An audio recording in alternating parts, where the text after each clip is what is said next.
Toronto. Almost 3 million people, 1.3 million cars, and 2,586 high-rise buildings, and counting. Only 4 kilometers away from the heart of downtown Toronto is this. Life on the island is a unique experience. There's no major roads, no grocery stores, and a school that only runs to grade 6. But a community of 650 people have found a way to make it home. I guess you have a more positive state of mind being here. Andrew Hild grew up here. He left the island to go to school in Toronto. He then came back to work in a local tavern in order to be a part of the community, which brought him up. It's a great community, everyone knows each other. I've grown up with, they're all my best friends here, and so yeah, it's very chill, very relaxing. Andrew is not alone in his love for the island. There's currently 262 houses and 500 people on a purchasing list, some who've been waiting over 20 years for an opportunity to live here. You're living on an island, right? Where you don't have to worry about stoplights and constant traffic of cars and pollution, and it's cleaner, which I like. While the list has been capped for the past 20 years, the first 100 people are allowed to bid on houses for sale here. About 3 new people are able to buy property here each year into the community where everyone knows everyone on a first-name basis.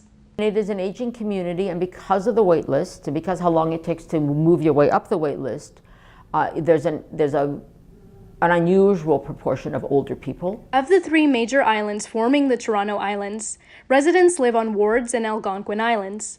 Homes here did not always look the way they do. During World War II, what began as a fishing and tent community transitioned into winterized homes in the midst of the city's housing crisis.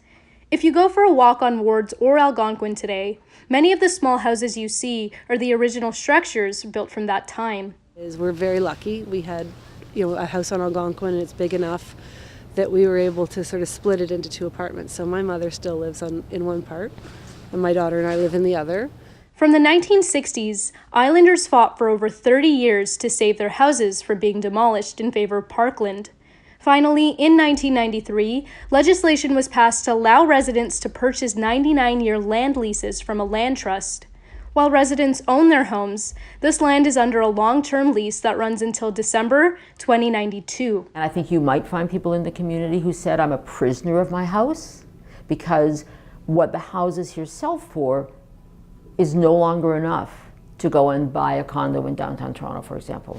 On the island, I wake up to the sound of birds and, just wild animals rustling about, and it's a nice breeze, and I don't hear any of that. And that's it's hard to put a price on that.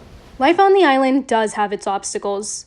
The only motorized vehicles you'll find here are garbage trucks, snowplows, and service vehicles.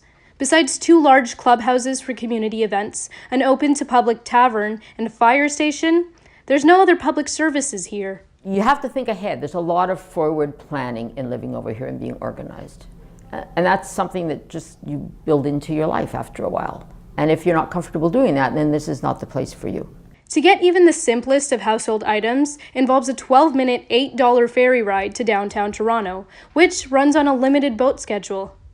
And missing the last ferry boat at 11:30 p.m. means finding a private water taxi as your only way of getting home. For example, there was one year the kids were playing hockey, their game was at 6 a.m., there's no boat at 6 a.m. in the morning. So you have to hire the water taxi at 4:30 in the morning to come and take you to the hockey game at 6 o'clock. Residents all agree that it's not the easiest life, but Susan sees them as inconveniences more than challenges. It is a little unusual, 10 minutes away from the downtown of Canada's largest city, yeah. But it's part of its charm. Despite relying on this boat every single day to get in and out of the island, Susan and the other residents all agree they wouldn't want to live anywhere else. For Toronto Today, I'm Yusra Javed.